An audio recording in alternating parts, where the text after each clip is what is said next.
Hello. In this video I show you how to calibrate and check a Roland TR606. You need an oscilloscope, a multimeter, a cross-head screwdriver and a small screwdriver to adjust the trimmers. To be able to connect the measuring instruments fast and easy, I have built some adapters. You can also use them for other instruments as well. I put the 606 on a soft surface and open the case. Then I loosen carefully the two upper circuit boards and turn them vertically upwards. Now I can see the lower circuit board very well and can reach all measuring points and trimmers. In the original service notes from Roland, some of the descriptions are wrong. So be careful and look exactly where you measure and adjust. In the video I have already corrected all descriptions. First I check the CPU clock and connect the scope to the test point. TP3. The frequency should be 2.2 microseconds per cycle.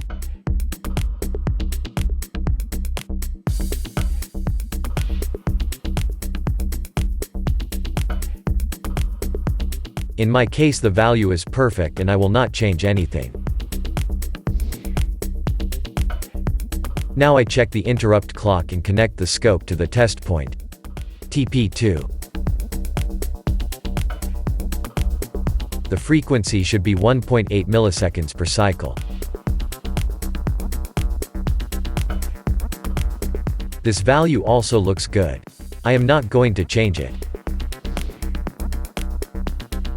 Now I will check the tempo clock. To do this, I turn the tempo control to fast and connect the scope to the test point. TP1. The frequency should be 8 milliseconds per cycle.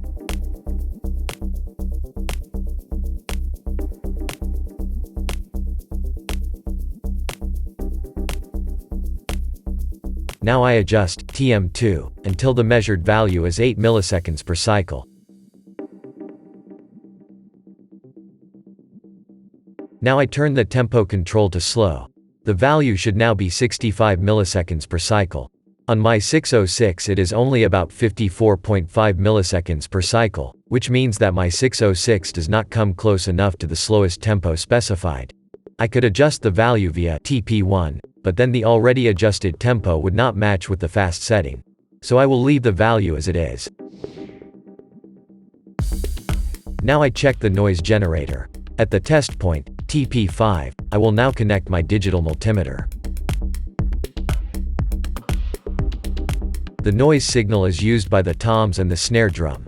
I will show you the difference in sound. Once with the noise level at maximum and then at minimum.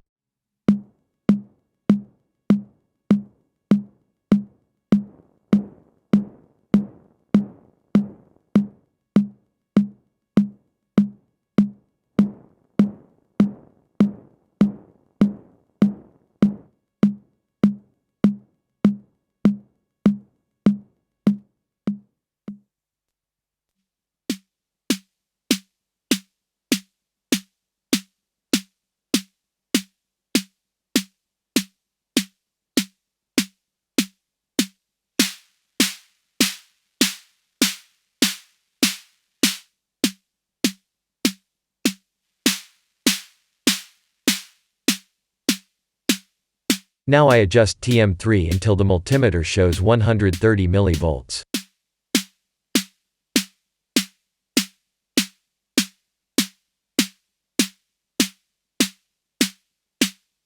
Okay, done.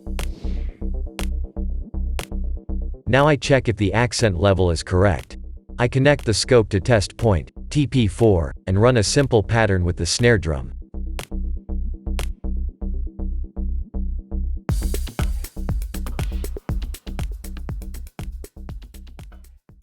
As we can see, the trigger voltage of each step is exactly 5 volts. I have set an accent on the quarter notes and will now slowly turn up the accent control. The snare drum will now get louder on the accented notes. At maximum accent each trigger value is 15 volts. This is how it should be.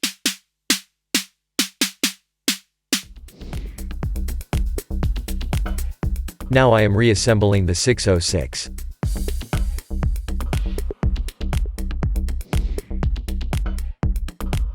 Now I check the trigger output of the low tom. I connect the scope to the trigger output and play a simple pattern with the low tom. As we can see, the trigger voltage is about 15 volts. It is stated to be 14 volts, but that doesn't make much difference. The pulse width of the trigger is about 20 milliseconds, as specified in the service notes. Okay, I am now checking the same at the high tom.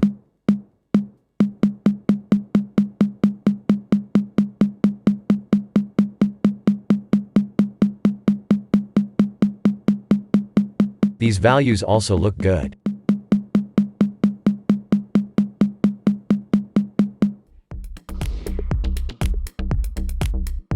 Now I check the output level. I connect the scope to the audio output and turn the main volume to maximum. I enter a simple pattern for the snare drum and set the volume to the middle position. On every first and third quarter note I set an accent. Since all sounds are analog and the output signal depends on the instruments played, the given values are of course only guidelines. As we can see, the peak-to-peak value without accent is about 2 volts. With accent it is about 6 volts. Okay, the values look good. Now I check the DIN sync output. For this the switch must be set to output. I connect the scope via the adapter to the DIN sync socket. At pin 2 I connect the ground and at pin 3 the measuring tip. Now we see the clock signal. With the speed control the frequency of the signal changes. The values for the minimum and maximum frequency are identical with the internal clock, which I adjusted earlier. The peak-to-peak voltage should be 5 volts. In my case it is about 6 volts. This is okay. Now I connect the measuring tip to pin 1. On the scope I see the start-stop signal. The start signal has a pulse voltage of about +6 volts, and the stop signal of about -6 volts. Pin 4 and 5 are optional for the reset start and the fill-in function. With the 606 they are not important. Now I connect two TR-606 with each other and check if the DIN sync synchronization works correctly in both directions.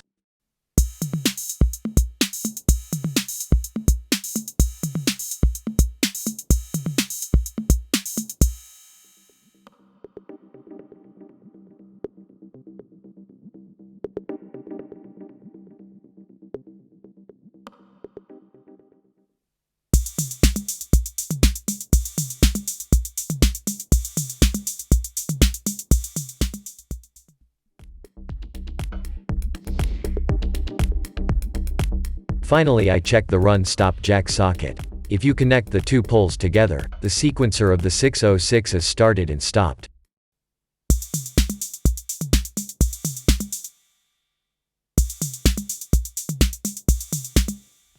Okay, that's it.